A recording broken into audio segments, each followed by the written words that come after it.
오늘 우리가 함께 나눌 하나님 말씀은 이사야 26장 1절에서 21절의 말씀입니다. 네, 다 찾으신 줄 알고 한 절씩 보시도록 하겠습니다. 제가 먼저 읽겠습니다. 그날에 유다 땅에서 이 노래를 부르리라. 우리에게 견고한 성읍이 있으며 여호와께서 구원을 성벽과 외벽으로 삼으시리로다. 너희는 문들을 열고 신의를 지키는 의로운 나라가 들어오게 할지어다. 주께서 심지가 견고한 자를 평강하고 평강하도록 지키시리니 이는 그가 주를 신뢰함이니이다. 너희는 여호와를 영원히 신뢰하라.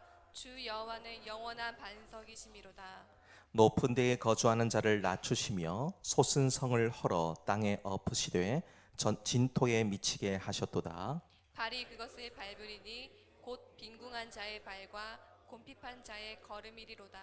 의인의 길은 정직함이요 정직하신 주께서 의인의 첩경을 평탄하게 하시도다. 여호와여, 주께서 심판하시는 길에서 우리가 주를 기다렸사오며 주의 이름을 위하여 또 주를 기억하려고 우리 영혼이 사모하나이다. 밤에 내 영혼이 주를 사모하여 싸운즉 내 중심이 주를 간절히 구하오리니 이는 주께서 땅에서 심판하시는 때에 세계의 거민이 의를 배움이니이다. 악인은 은총을 입을지라도 의를 배우지 아니하며 정직한 자의 땅에서 불의를 행하고 여호와의 위엄을 돌아보지 아니하는도다. 여호와여, 주의 손이 높이 들릴지라도 그들이 보지 아니하오나 백성을 위하시는 주의 열성을 보면 부끄러워할 것이라. 불이 주의 대적들을 사르리이다. 여호와여, 주께서 우리를 위하여 평강을 베푸시리오니 주께서 우리의 모든 일도 우리를 위하여 이루심이니이다.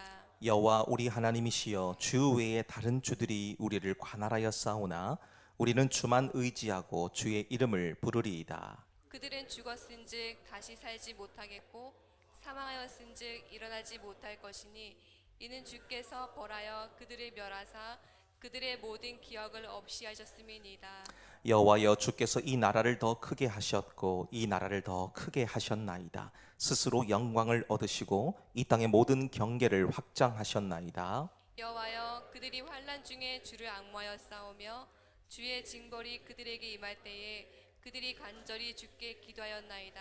여호와여, 잉태한 여인이 산기가 임박하여 산고를 겪으며 부르짖음같이 우리가 주 앞에서 그와 같으니이다. 우리가 잉태하고 산고를 당하였을지라도 바람을 낳은 것 같아서 땅의 구원을 베풀지 못하였고 세계의 거민을 출산하지 못하였나이다. 주의 죽은 자들은 살아나고 그들의 시체들은 일어나리이다. 티끌에 누운 자들아, 너희는 깨어 노래하라. 주의 이슬은 빛난 이슬이니 땅이 죽은 자들을 내놓으리로다. 내 백성아, 갈지어다.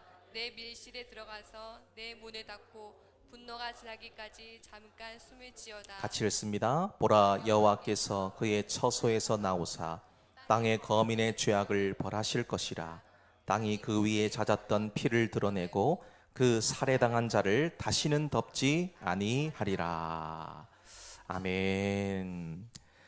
1859년 여름에 프랑스의 고개사인 샤를 블롱댕이 나이아가라 폭포 위에 밧줄 하나를 걸었습니다.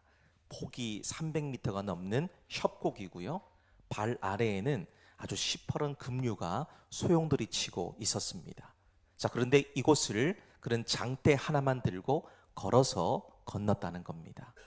그리고 또 어떨 때는 눈을 가리고 건너기도 했고요. 밧줄 한가운데에 작은 조리용 화로를 들고 가서 즉석에서 오믈렛을 만들어서 먹기까지 했습니다. 이걸 본 수만 명의 관중들이 막 환호를 하는 겁니다. 그러던 어느 날 그가 관중들을 향해서 이렇게 외쳤습니다. 여러분, 제가 사람을 등에 업고 이 폭포를 건널 수 있다고 믿으십니까? 라고 얘기하니까 사람들이 거기 묘기를 보고 있던 사람들이 일제히 얘기하는 겁니다. 믿습니다. 당신은 충분히 할 수 있습니다. 외친 거예요. 이때 불롱당이 한마디를 더 덧붙였습니다. 아, 그렇다면 여기 계신 분들 중에 누가 제 등에 한번 타보시겠습니까? 이렇게 말을 했어요. 그러자 열광하던 분위기가 갑자기 차가운 얼음처럼 식어버리는 거예요. 아무도 그의 등에 업히려고 하지 않았습니다.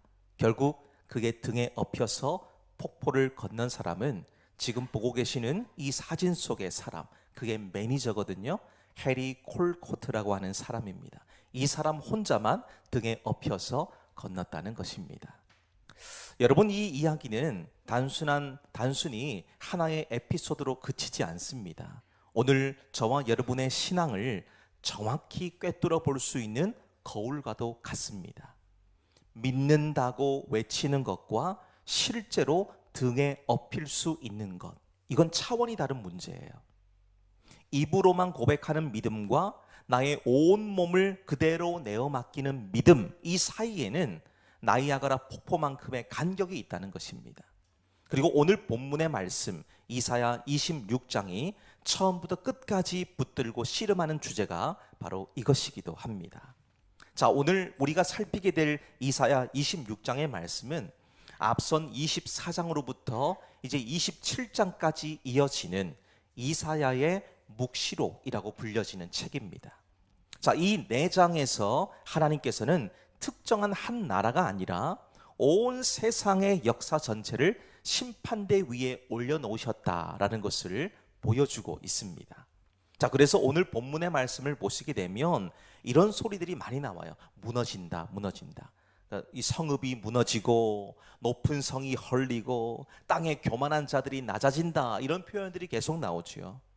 사람들이 쌓아 올린 모든 것이 티끌로 돌아가는 소리이죠. 자, 그런데 그 놀랍게도 그 무너짐의 한복판에서 이사야가 노래를 부르면서 무너지지 않는 단 하나의 성이 있다라고 얘기합니다.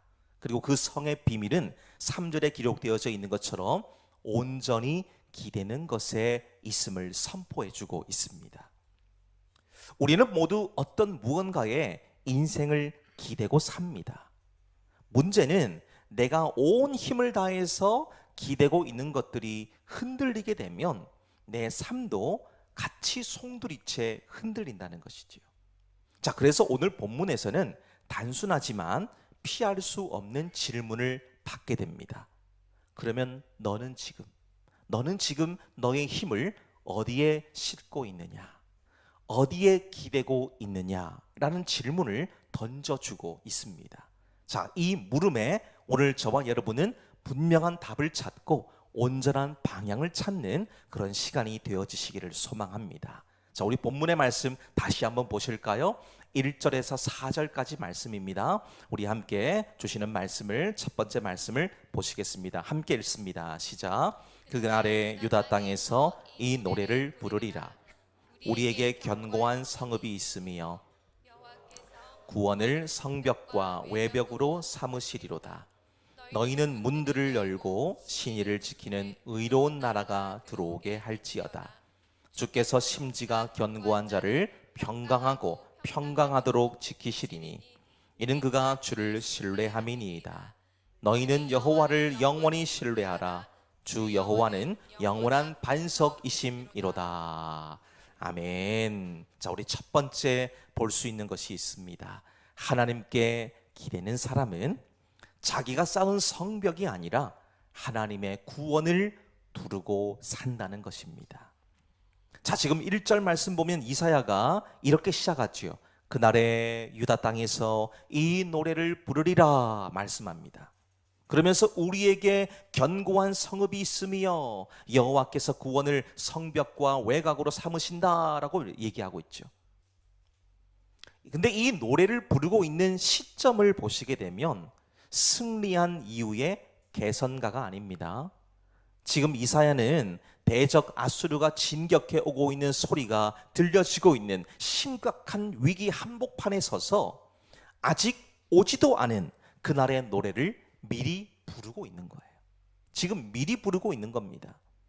여러분, 믿음이 바로 이런 거예요. 믿음이 상황이 바뀐 다음에 찬양하는 것이 아니라 하나님이 어떤 분이신지를 알기 때문에 어둠 속에서도 미리 하나님을 찬양하는 것, 이게 믿음인 겁니다. 자, 그런데 이 노래가 유다 백성들에게 얼마나 충격적 고백이었는지를 알려면 그들에게 실제로 자랑할 만한 성벽이 있었다는 사실을 우리가 알아야 됩니다. 쉽게 말하면 믿는 구석이 있었어요. 이스라엘 백성들에게는 믿는 구석이 있었습니다. 이사야 22장의 말씀 보면 아수르의 침공 앞에서 유다의 히스기야가 필사적으로 방어를 준비합니다. 성 밖에 있는 샘을 막고요, 바위를 뚫어서 물길을 성 안으로 끌어들입니다. 예루살렘의 집들을 헐어서 그 돌로 성벽을 보강했습니다. 백성들이 살고 있던 집을 무너뜨려서 성벽을 쌓은 거예요. 실제로 현재 이스라엘의 옛 성터에는요, 그때의 터로 추정되는 넓은 성벽이 발굴되어져 있는데 두께만 무려 7m가 넘어요. 7m. 두께만 7m가 넘어요. 당시 포악하고 이 호전적인 아수르와의 전투에서 살아남기 위해서 자기들이 할 수 있는 최선을 다한 흔적인 겁니다. 자, 그런데 하나님께서는 그 성벽 앞에서 유다를 책망하시죠. 이유가 뭘까요? 지금 하나님께서 책망하신 것은 그들이 성벽을 쌓았기 때문이 아닙니다. 그 성벽을 쌓느라 너무도 분주하게 움직였습니다마는 한 번도 하나님을 바라보지 않았기 때문이에요. 한 번도 하나님 바라보지 않았어요. 이사야 22장 11절의 말씀을 보십시오. 너희가 또 옛 못의 물을 위하여 두 성벽 사이에 저수지를 만들었느니라. 여러분, 이 저수지는 지금도 있어요. 지금도 히스기야가 이 파놓은 성벽터에 가면 성벽 사이에 저수지가 그대로 있습니다. 그러나 너희가 이를 행하신 일을 앙망하지 아니하였고 이 일을 옛적부터 경영하신 일을 공경하지 아니하였느니라 말씀하고 있죠. 여기서 우리는 중요한 분별을 배우셔야 됩니다. 대비하는 것과 의지하는 것은 다른 거예요. 하나님은 우리가 성실하게 대비하는 것을 가지고 책망하지 않으십니다. 문제는 그 대비한 그것이 어느 순간 하나님보다 더 의지하게 만들기 때문에 책망을 하시는 거예요. 자, 지금 이런 배경 속에서 시작되는 26장의 첫 머리의 고백이 참 위대하고 놀라운 것은 이 회복의 노래 속에는 자기들이 쌓은 성벽에 대한 자랑은요, 하나도 없어요. 성벽 아까 두께가 얼마나 그랬습니까? 7m나 된다고 그랬죠. 7m. 어마어마한 거예요. 근데 그 성벽 자랑은 없습니다. 대신에 뭐라고 얘기합니까? 여호와께서 구원을 성벽과 외벽으로 삼으신다라고 고백하죠. 내가 쌓은 것이 나를 지키는 것이 아니라 하나님의 구원이 나를 두른다는 겁니다. 하나님의 구원이. 이것이 바로 신앙의 성숙인 것입니다. 믿음과 신앙이 자라날수록 내 자랑의 목록은 짧아집니다. 대신에 하나님 베푸신 은혜의 목록은 길어지는 거예요. 그래서 우리가 입을 열 때마다 나를 자랑하고 내가 받았던 은혜를 막 얘기하는 것이 아니고요, 하나님이 내 삶에서 이렇게 역사하셨어, 이 고백을 계속하는 것이 신앙의 성숙과 아주 밀접한 연관이 있다는 것입니다. 자, 그렇다면 이 구원의 성 안에서 누리는 복이 뭔지를 보세요. 이런 하나님의 은혜를 풍성히 받아 누리는 신앙의 성숙함이 있는 자가 받아 누리는 은혜가 뭔지를 보시기 바랍니다. 3절 말씀 보면 이런 고백이 나오죠. 주께서 심지가 견고한 자를 평강하고 평강하도록 지키시리니 이는 그가 주를 신뢰함이니이다 말합니다. 자, 여러분, 이 짧은 구절 안에서 살필 수 있는 두 가지의 중요한 단어가 있어요. 먼저는 심지라는 말입니다. 심지. 이 말의 본뜻을 찾아보면 토기장이가 진흙을 눌러서 빚어내는 틀, 이 틀을 말할 때에 쓰여지는 표현입니다. 즉 심지라고 하는 것은 예배당에서 내리는 거룩한 결심이 아니고요, 평소에 내 마음이 굳어져 있는 생각의 모양들, 그 근심이 밀려올 때에 나의 상상력이 자동으로 달려가는 그 방향을 얘기하는 겁니다. 요즘에 밤에 잠을 잘 못 이루시는 분들이 많이 계신다고 합니다. 연세가 드셔서 자연스럽게 나타나는 현상들을 제외하고요, 대부분의 많은 분들이 깊은 잠에 들지 못하는 이유가 있어요. 그 이유가 뭘까요? 근심과 걱정이 앞서기 때문입니다. 근심과 걱정. 그 근심과 걱정이 향하는 자리가 바로 심지예요. 심지. 즉 내 마음이 평소에 굳어져 있는 생각의 틀이에요. 생각의 틀.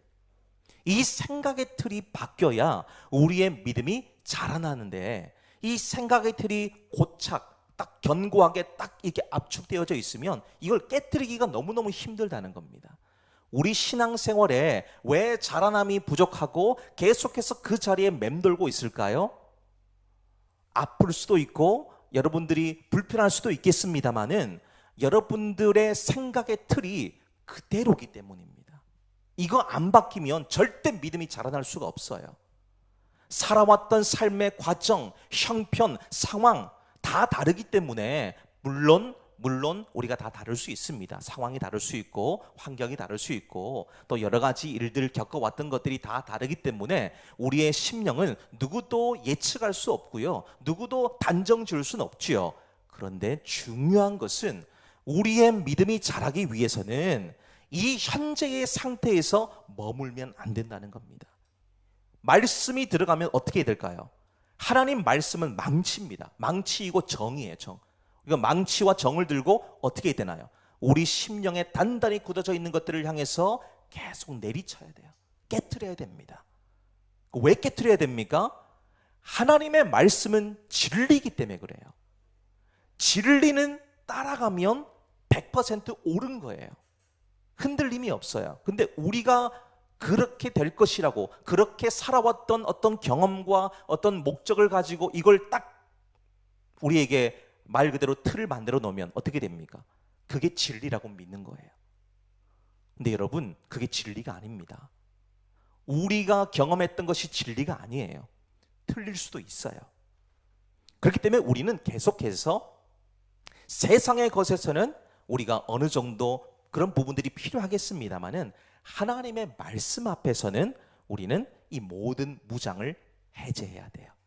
오늘 본문의 말씀 보십시오. 우리의 심지, 평소에 우리가 굳어져 있는 생각의 틀, 이거 깨트리라는 겁니다. 그 틀을 어떻게 만드느냐에 따라서 우리가 누리는 은혜의 크기가 달라집니다. 은혜의 크기가. 그리고 그 다음에 이어지는 말씀 보세요. 견고하다, 이 말이 나오죠. 견고하다. 이 단어의 뜻이 참 흥미로운데요. 우리 일반적으로 견고하다라고 얘기하면 좀 단단하다, 튼튼하다 이렇게 말을 이해할 수가 있는데 그런 의미가 아니고요. 이 표현이 이렇습니다. 체중을 실어서 기댄다, 그런 말이에요. 온 몸으로 눌러 의지한다, 그런 말입니다. 그러니까 우리 한글과 이 히브리어 말에 쓰여진 어감이 많이 다릅니다. 그래서 우리가 이 말씀을 볼 때에 사실은 우리 성도님들께서도 이 원래 원어를 보시면 제일 좋겠습니다만은 사실 그렇게 하기가 어렵잖아요. 그래서 여러분들에게 이 본래의 얘기들을 자주 해드리는 겁니다. 오늘 한글에서 말하고 있는 견고함은 단단하다는 의미가 아니라 그랬습니다. 우리의 체중을 실어서 기댄다는 거예요. 레위기 1장 4절 말씀 보면 번제의 제사를 드리는 사람이 제물의 머리에다가 손을 얹는 이 안수라고 얘기하는데 안수의 동작이 바로 이런 거예요. 그러니까 손끝만 살짝 이렇게 되는 것이 아니고 내 온 몸의 무게를 다 실어서 이렇게 머리에 얹는 겁니다. 그 짐승에다가 왜 안수합니까? 내 죄가 지금 이 손을 얹어 있는 이 제물에게로 옮겨갈 수 있도록 내 생명이 저 제물의 죽음에 달려 있다는 것을 온 몸으로 고백하는 동작인 거예요. 내 죄 너가 다 가지고 가라. 내가 너에게 안수한다. 내 죄를 다 가지고 가라. 당시 구약의 제사를 드릴 때 그렇게 했다는 겁니다. 그런데 훗날 골고다에서 우리의 온 체중을 실어서 기댈 그 어린 양 예수께서 실제로 우리 대신 십자가에서 죽으셨다는 거죠. 그렇기 때문에 오늘 본문에서 심지가 견고한 자, 이 심지가 견고한 자는 마음의 무게 중심 전체를 하나님께 얹어 놓은 사람이에요. 하나님께 옮겨 놓은 겁니다. 세상은 끊임없이 우리에게 말을 하죠. 흔들리지 말아라. 버텨라. 강해져라. 이렇게 말을 합니다. 근데 하나님은 정반대로 말씀하세요. 나에게 기대라. 나에게 기대라. 수고하고 무거운 짐을 진 자들아 다 내게로 오라. 내가 너희를 쉬게 하리라. 마태복음 11장 28절의 말씀이에요. 강한 사람은 버티는 사람이 아니고요, 기대는 사람입니다. 자, 이런 자에게 오늘 하나님이 주시는 것이 있지요. 선물과도 같은 겁니다. 자, 오늘 본문의 말씀 보면 바로 평강하고 평강하도록 지키신다 그럽니다. 3절 말씀 중반절 보시면 그 표현 나오죠. 평강하고 평강하도록, 이게 샬롬 샬롬 이런 말입니다. 히브리 말에는요, 최상급을 표현할 때에 같은 단어를 2번 반복합니다. 그러니까 다시 말하면 완전하고 충만한 평강이라는 거예요. 세상에서 얻을 수 없는 것을 얘기합니다. 자, 그래서 이 평강, 평안은 폭풍이 그친 다음에 주어지는 것이 아니라 폭풍처럼 요동치는 그 한복판에서도 태풍의 눈처럼 미동조차 하지 않는 평강인, 그 얘기를 하고 있는 거예요. 그러니까 4절 말씀 보세요. 그럼 이렇게 얘기하죠. 여호와를 영원히 신뢰하라. 주 여호와는 영원한 반석이심이로다 라고 얘기하죠. 반석은 내가 붙드는 대상이 아니고 나를 떠받치는 기초인 것입니다. 붙드는 것은 내 손에 악력이 닿으면 놓치게 되지만, 기대는 것은요, 그 반석이 무너져야만 끝나는 겁니다. 그러니까 내가 잡으려고 계속 손에 힘을 주고 이렇게 있으면 어떻게 됩니까? 결국 힘이 빠져요. 결국 힘이 빠지면 낭떠러지로 떨어지겠죠.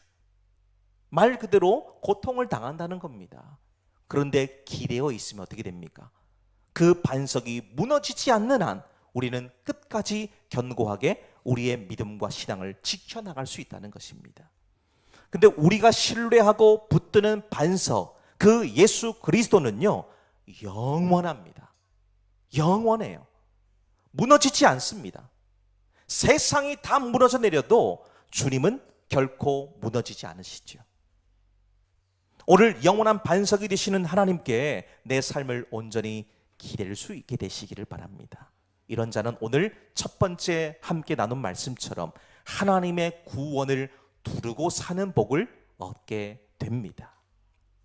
두 번째 보실까요? 9절과 12절의 말씀을 우리 함께 읽도록 하겠습니다. 자, 먼저 9절을 읽습니다. 시작. 밤에 내 영혼이 주를 사모하여 싸운즉 내 중심이 주를 간절히 구하오리니 이는 주께서 땅에서 심판하시는 때에 세계의 거민이 의를 배움이니이다. 자, 12절도 읽습니다. 여호와여 주께서 우리를 위하여 평강을 베푸시오리니 주께서 우리의 모든 일도 우리를 위하여 이루심이니이다. 아멘. 자, 두 번째 보십시오. 두 번째는 무엇을 말하고 있습니까?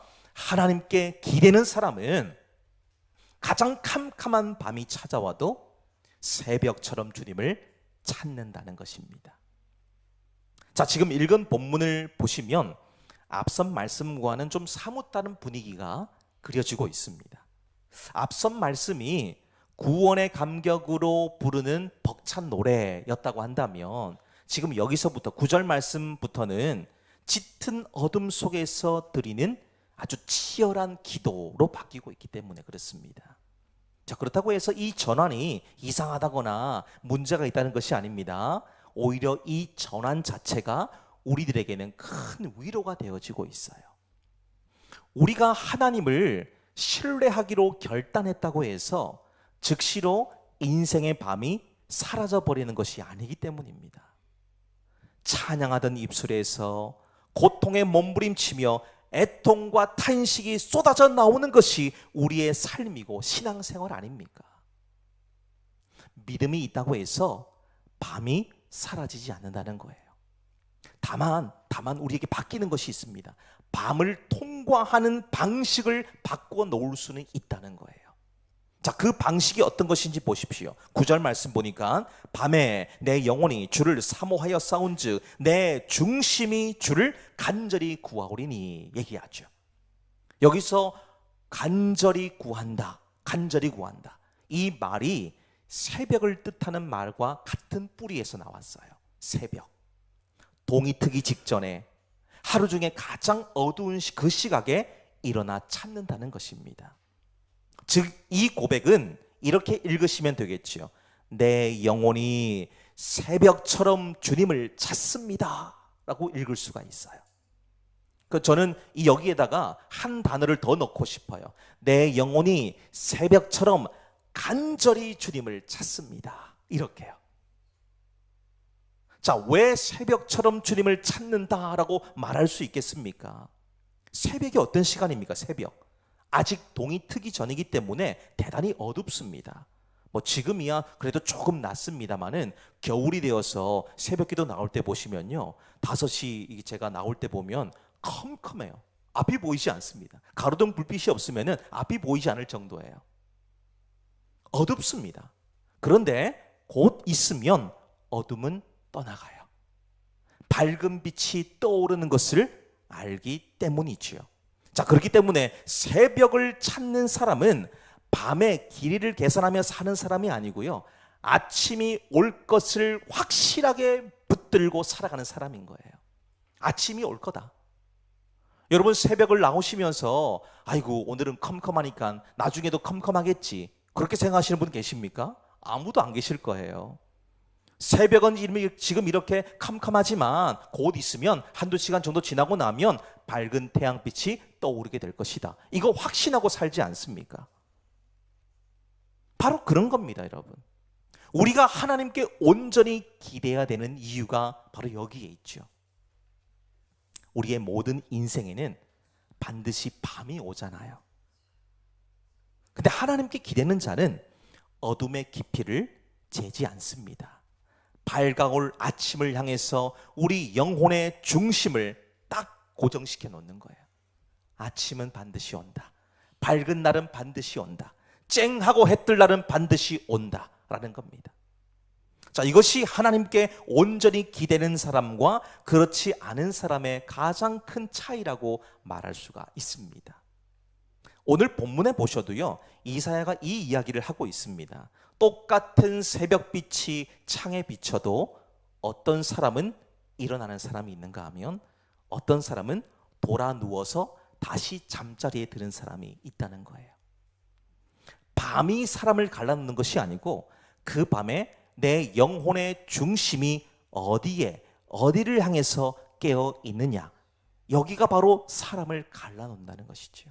지금 내 마음의 중심이 어디에 있냐는 겁니다. 2010년에 세계인들의 시선이 집중되었던 사건이 하나가 있습니다. 그 칠레의 산호세 광산이라는 곳이 있는데요, 이곳이 무너져서 작업을 하고 있던 33명의 광부가 지하 갱도 700m에 갇히는 사고가 일어났어요. 처음 얼마 동안은 지상과 연락이 전혀 닿지 않습니다. 대피소에 있던 참치 통조림을 하루에 그 33명의 사람들이 그냥 한 숟갈 정도만 먹으면서 계속 버티는 거예요. 누구도 여기서 살아나간다는 생각 기대하지 않았습니다. 그러기를 이 완전한 어둠에서 무려 69일을 갇혀 있었어요. 69일. 근데 참 놀랍게도 이 갱도에 갇혀 있던 그 누구도 그 안에서 무너지지 않았습니다. 알고 보니까 이유가 있었어요. 함께 갇혀 있던 호세 엘리케스라고 하는 광부가 갇힌 곳에서 기도 모임을 인도하기 시작했습니다. 그곳에서, 아무것도 보이지 않는 곳에서 기도 모임을 인도한 거예요. 그를 중심으로 해서 33명이 매일 정해진 시간에 손을 맞잡고 함께 기도했다는 겁니다. 자, 분명히 무너진 갱도 안에는 빛도 들어오지 않아요. 먹을 것도 절대적으로 부족하죠. 희망도 없었습니다.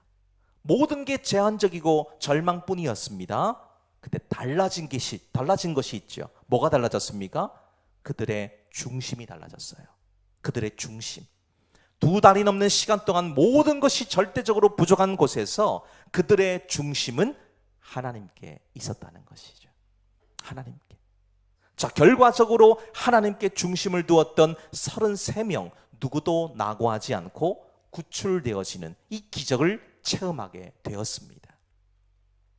자, 우리의 기도 역시 마찬가지지요. 당장 내 앞에 있는 어둠을 없애주십시오 라고 기도하지 말고 어둠 속에서도 중심이 흔들리지 않게 해달라고 기도할 수 있어야 됩니다.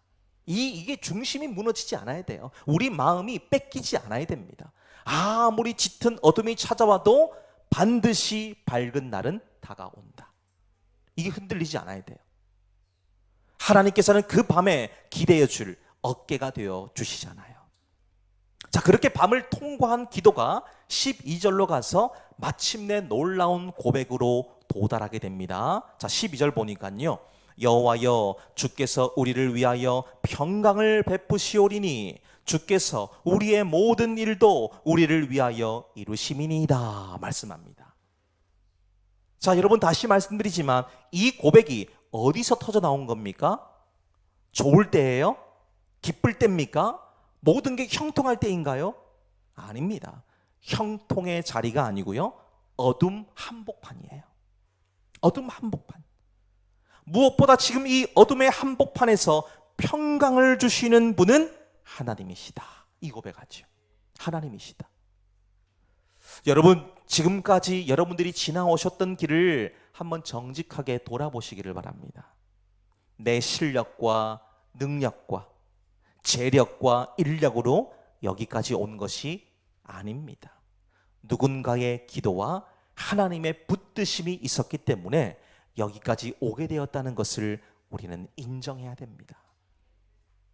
그렇기 때문에 마지막까지 우리는 하나님을 온전히 붙들며 나아갈 수 있게 되시기를 소망합니다. 세 번째 보실까요? 18절에서 21절의 말씀입니다. 우리 함께 읽겠습니다. 시작. 우리가 잉태하고 산고를 당하였을지라도 바람을 낳은 것 같아서 땅에 구원을 베풀지 못하였고 세계의 거민을 출산하지 못하였나이다. 주의 죽은 자들은 살아나고 그들의 시체들은 일어나리이다. 티끌에 누운 자들아 너희는 깨어 노래하라. 주의 이슬은 빛난 이슬이니 땅이 죽은 자들을 내어 놓으리로다. 내 백성아 갈지어다. 내 밀실에 들어가서 내 문을 닫고 분노가 지나기까지 잠깐 숨을 지어다. 보라, 여호와께서 그의 처소에서 나오사 땅의 거민의 죄악을 벌하실 것이라. 땅이 그 위에 잦았던 피를 드러내고 그 살해당한 자를 다시는 덮지 아니하리라. 아멘. 자, 세 번째입니다. 세 번째 우리가 보실 수 있는 것이 있지요. 하나님께 기대는 사람은 바람을 낳은 그 자리에서 살리심을 노래한다는 것입니다. 자, 지금 유다 백성들은 자신들의 처지를 해산하는 여인에 빗대어서 얘기하고 있습니다. 자, 여기서 눈에 띄는 말이 하나 보이게 됩니다. 바로 낳은 것은 바람 같아서. 이 표현 나오죠. 낳은 것은 바람 같아서. 지금 잉태를 하고 산고를 다 겪었고 부르짖으면서 낳았는데 품에 안긴 것이 뭐라고 말합니까? 바람이래요. 바람. 바람을 낳았대요. 바람이 손에 잡힙니까? 움켜쥐었다고 생각되어서 손을 펴면 아무것도 없는 거예요. 펴는 순간 흩어져 버리기 때문입니다. 자, 지금 산고를 겪은 해산한 여인의 고통은요, 진짜였죠. 진짜 고통스러운 겁니다. 근데 중요한 것은 그런 고통을 겪었습니다만 정작 아무런 열매가 없는 거예요. 열매가 없습니다. 자, 우리가 신앙생활을 하는 가운데에서 가장 뼈아픈 순간이 바로 이 지점이지 않을까 싶습니다. 힘든 시간들로 인해서 밤을 새워가며 눈물의 기도를 드리고 뼈를 깎듯이 헌신하면서 자녀와 가정과 사업과 성공을 위해서 정말 뼈가 부서져라 혼신의 힘을 다했습니다. 그런데 손을 펴보니까 막상 아무것도 없어요. 아무것도 없습니다. 마치 바람을 잡으려고 한 것임을 볼 수가 있죠. 얼마나 허망합니까? 얼마나 비참합니까? 아니, 결과라도 남아 있어야, 열매라도 있어야 할 말이 있는데 아무것도 없으니까 증명할 수 있는 것조차 지금 없는 거죠. 자, 그러니까 내가 지금까지 뭐 했나? 뭐 하며 살았나?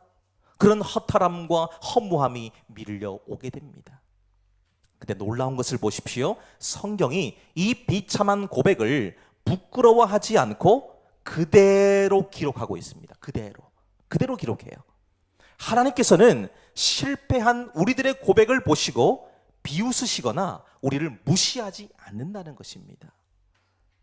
여러분, 제가 종종 말씀드립니다마는 우리가 실패한 것에 대해서 절대로 부끄러워하지 마시기를 바랍니다.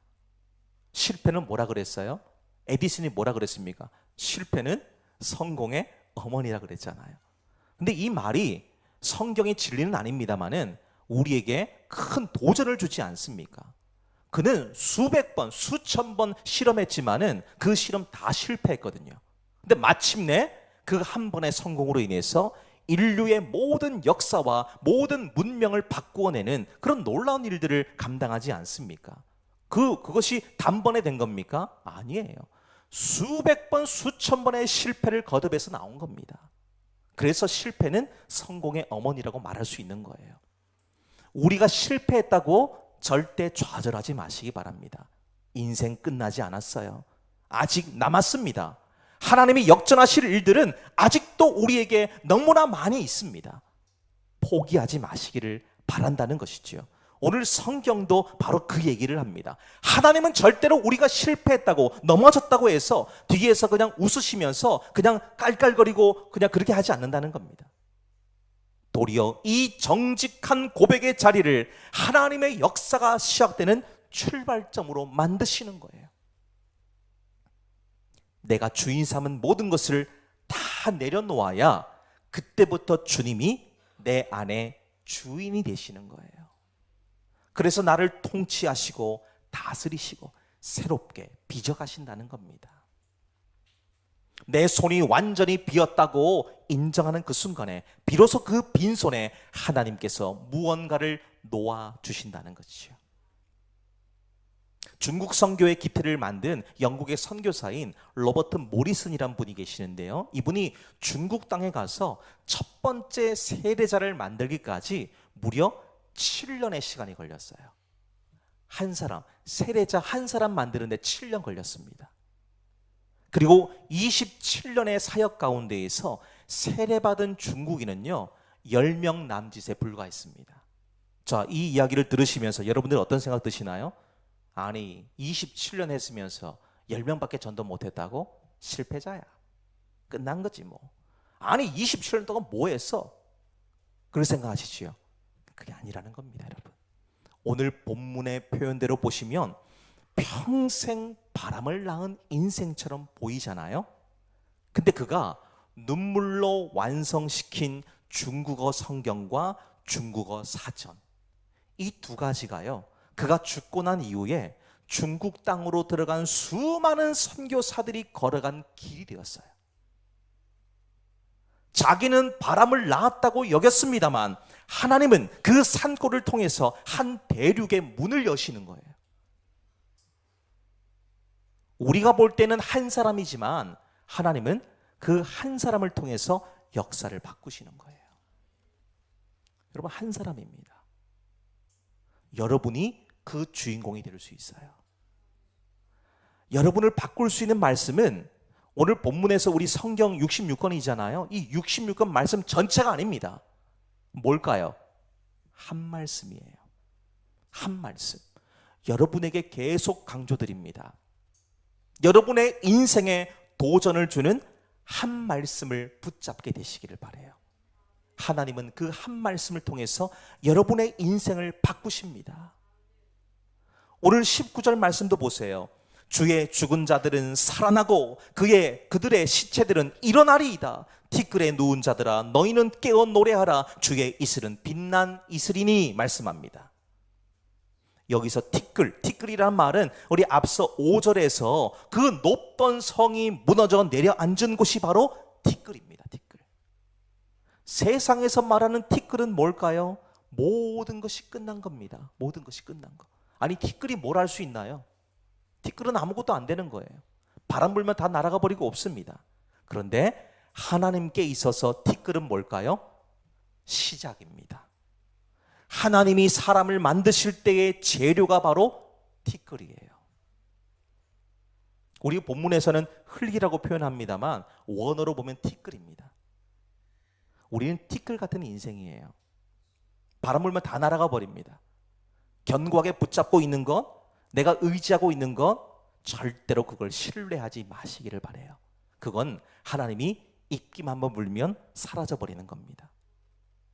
지금 우리의 삶의 인생이 티끌처럼 느껴지고 그렇게 보인다면 그건 오히려 하나님이 가장 잘 다루시는 재료가 되었다라는 말과도 똑같은 거예요.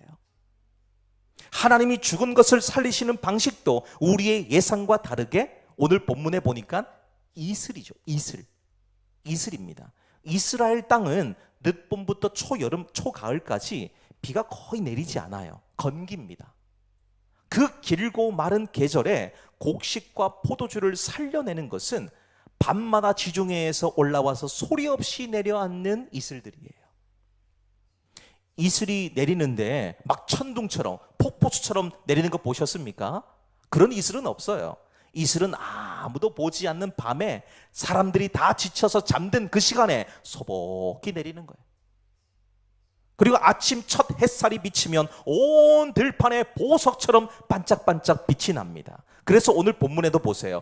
이슬이라는 말 앞에 하나의 말이 더 붙어 있죠. 뭐가 붙어 있습니까? 빛난 이슬이다. 빛난 이슬이다. 이슬을 무시하지 마시기 바래요. 가랑비를 무시하지 마시길 바랍니다. 가랑비에도 옷 젖어요. 가랑비에도 감기 몸살 걸립니다. 무시하지 마시기 바래요. 이슬이라고 무시하지 마시기 바랍니다. 하나님이 우리에게 이슬이라는 이 놀라운 은혜를 주실 때는 우리를 살리기 위함이에요. 우리를 살리기 위함이에요. 여러분, 하나님이 살리시는 역사는 요란한 기적의 굉음이 아닙니다. 내가 바람을 낳고 지쳐서 잠든 그 밤에 이미 마른 땅과 같은 내 위에 이슬을 내려주시는 거예요. 그렇다면 우리가 이 약속 앞에서 할 일이 있습니다. 20절을 보세요. 내 백성아 갈지어다 내 밀실에 들어가서 내 문을 닫고 분노가 지나기까지 잠깐 숨을 지어다 라고 얘기하죠. 여기서 밀실이라는 곳은 집의 가장 깊숙한 곳, 아무나 들어갈 수 없는 곳을 가리킵니다. 출애굽 당시 하나님께서 이 죽음의 사자가 애굽 땅을 지나갈 때에 이스라엘 백성들에게 죽음을 피할 수 있는 방법을 알려주셨습니다. 바로 문 양쪽에 두 기둥과 그 위에 있는 문틀에다가 어린 양의 피를 발라놓는 것이죠. 그리고는 아침까지 문 밖에 나가지 말아라 말씀하셨습니다. 문 양쪽에 두 기둥과 문틀에 어린 양의 피가 발려진 문, 그 안쪽이 뭡니까? 가장 안전한 밀실인 거예요. 가장 안전한 곳입니다. 그곳엔 죽음이 없어요. 피해 가거든요. 자, 그렇기 때문에 밀실이라고 하는 곳은 죽음이 두려워서 도망쳐 숨는 곳이 아니지요. 어린 양 되신 예수 그리스도의 그 보배로운 피 아래로 온전히 기대는 믿음의 가장 용감한 자리라는 것입니다. 그리고 바로 다음 절에서 이 말씀의 반전이 완성돼요. 21절을 보세요. 보라 여호와께서 그의 처소에서 나오사 그러죠. 자, 하나님 분명 우리에게 뭐라 그러셨습니까? 내 문을 닫고 들어가라 그러셨죠. 근데 정작 하나님 뭐 하십니까? 처소 문을 열고 나오시는 거예요. 나는 문 안으로 들어가고 하나님은 문 밖으로 나오시는 거예요. 나는 숨고 하나님은 나서시는 겁니다. 그러므로 내가 밀실로 들어간다, 밀실로 물러난다 하는 것은 싸움을 포기하는 것이 아니라 그 싸움을 가장 강하신 분의 손에다가 넘겨드리는 거예요. 넘겨드리는 거. 하나님 대신 싸우세요. 나는 못 싸웁니다. 나는 부족해요. 나는 주님께서 보호해 주지 않으시면 나는 망합니다. 무너집니다. 라는 고백인 것이죠. 하나님께 기대는 사람이 두려움 없이 살 수 있는 이유가 바로 여기에 있습니다. 내가 싸워 이겨야 하는 것이 아니라 이미 이기신 분이 나를 위해 나오시는 싸움이기 때문입니다. 사랑하는 여러분, 세상은 지금도 우리의 귀에다가 너만의 성벽을 높이 쌓아라, 그리고 그곳으로 피해라 속삭이지요. 그런데 이 함정에 속으시면 안 돼요. 세상 성벽에 온 힘을 쏟는 사람은 성벽이 무너지는 날에 함께 무너집니다. 근데 하나님께 온전히 기대는 사람은요, 성벽이 무너져도 여전히 그 자리에 서 있을 수가 있습니다. 그래서 질문을 드립니다. 지금 여러분들은 어디에 누구에게 기대어 계십니까?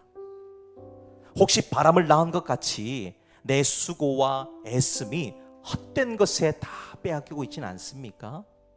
우리의 구원은 하나님께 있습니다. 하나님만이 우리가 온전히 붙들어야 될 도움이시고 피난처이십니다. 그분께 온전히 기대어 보시기를 바라요. 세상이 줄 수 없는 하늘의 평안이 우리 가운데 임하게 될 것입니다. 오늘 다짐하고 결단하는 우리 모두 위에 그 은혜가 충만히 임해서 새로운 소망으로 덮임 받게 되시기를 주님의 이름으로 축복합니다.